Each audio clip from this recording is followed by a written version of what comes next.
We caught up with her in Tokyo, Angelina Jolie where she was appearing before the Japanese press to promote Changeling, the movie that brought her the Oscar nomination. Her international appeal sparkled in the flash of hundreds of cameras.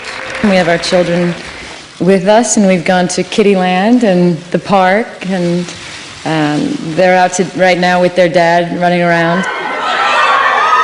Even her arrival at Tokyo's airport with Brad Pitt and their 6 children had been a mob scene. At first, Jolie had said no to taking the part in the movie that put her at the top of the Oscar nominations. It's not my son. What? What are you saying? It's not my son. Changeling is the true story of a Los Angeles woman whose son was kidnapped in 1928. I read it, and when I first read it, I said no, and I said I wanted to stay away from it because I couldn't sleep the night I read it. The thought of anything happening to my kids is something I didn't want to think about. What worries me is that you have stopped looking for my son. Why should we be looking for someone we've already found? The police had returned the wrong boy. This really happened, and committed the woman to a psychiatric hospital when she insisted it was not her son. How much would you like to win Best Actress? You have to kind of want it. I feel very, very lucky that I have won in the past, and I feel for an actress, if you've ever done that in your career, it's nice. I think many people have had great careers and never won. No, it can't be what you strive for, but once nominated. It's lovely to be nominated. I'm hoping Benjamin Buttons does really good on the night. But in your family, you've got plenty of people to root for. But yeah, I'm rooting for Brad. Now 33 years old, she's been acting since she was a child. 10 years ago, she gave a startling and Oscar-winning performance as a resident of a psychiatric ward in the 1999 Girl Interrupted. It's good to be home. She's played gun-toting Malls, the action hero Lara Croft, and the hit woman in Mr. and Mrs. Smith, where, despite appearances on film, she struck up a romance with her co-star. My husband and I are both journalists. And in A Mighty Heart, she was the real-life Marianne Pearl, widow of journalist Daniel Pearl, murdered in Pakistan. I haven't slept for 6 days, if that's what you're asking. But I have hope. You know, I'm not desperate. Is playing somebody a real character any different from playing a fictional one? Yeah, there's just a great responsibility to the person and to their family that you just want to get right. And then you play somebody who's living, Marianne Pearl. Mm-hmm. The pressure's got to be even more so.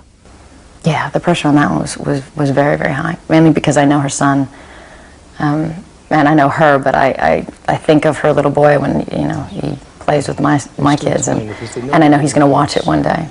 You think they'll call back? Can you stand to look at your work afterwards? Sometimes. Sometimes there's a film, film or two I haven't seen. There's some that I've seen, most of them I've seen once. I like the process of doing them more than watching them. It makes you a little uncomfortable to watch your own movie? No, I just am not that, I don't really like to watch movies.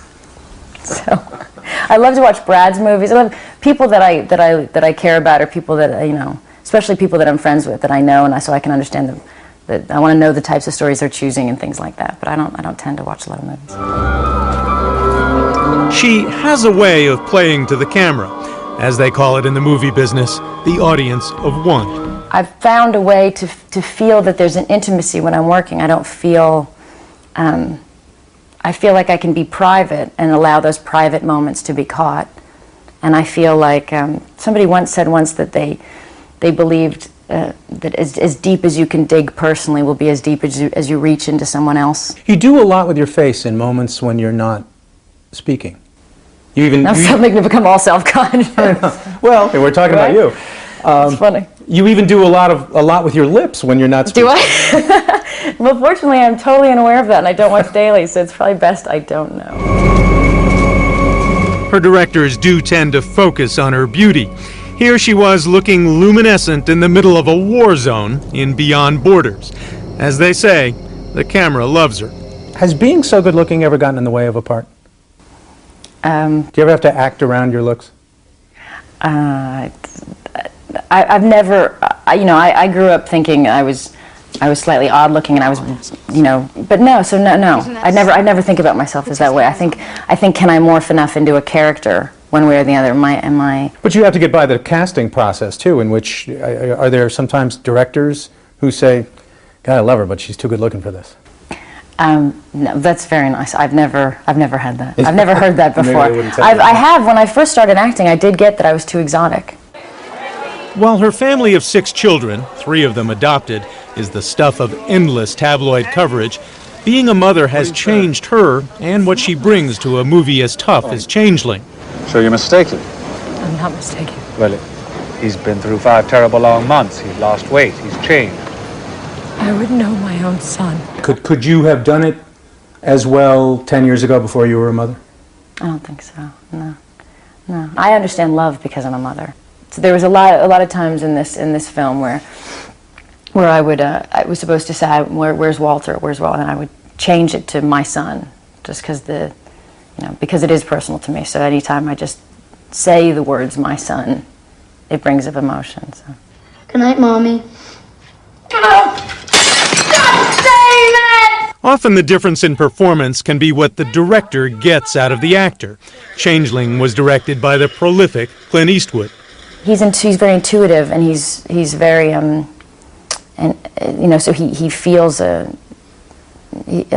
don't know how else to explain it. I suppose because he was an actor, but I think he's also just a really good person, and so I think he's conscious of his wife's feelings, his daughter's feelings, his friends' feelings, and he can sense the room and what the room feels like, and so everybody has just a wonderful experience working with him because you feel very taken care of and very nurtured through a process that can oftentimes seem tedious or disconnected.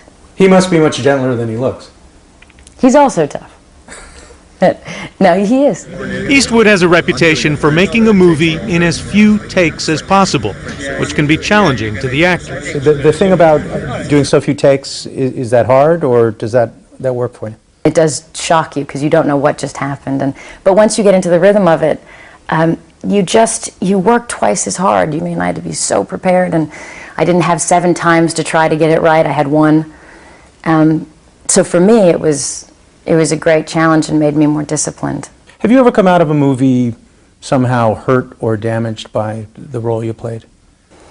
Or needed to recover from it? Yeah. Well, this film I kind of ran from. As soon as it was over, I was so happy to shed. I didn't want to cry anymore. I didn't want to think about loss anymore. It was really hard. But in some way, I suppose, also therapeutic. I got pregnant in the middle of this film, and I think that was also partially because I was thinking so much about children that I was a little out of my mind. What are they going to do to me now? But now, even nominated for an Oscar, she says acting is not the most important thing in her life. I'd say kids first. Kids, woman to Brad, and then my work internationally. Just being a kind of trying to educate myself and learn about the world and try to do some good things while I'm alive. And then, so what is that, 4th, I guess? Somewhere 3.5, 4. 3.5 or 4. I've been lucky to have a great career and a lot of success, and but I wake up every day, just the happiest mommy, and I'm so lucky, and I don't want to miss school lunches and things like that. And will you step away a little bit more? I will a bit. I haven't worked for a while. I'm going to work for a few months and all.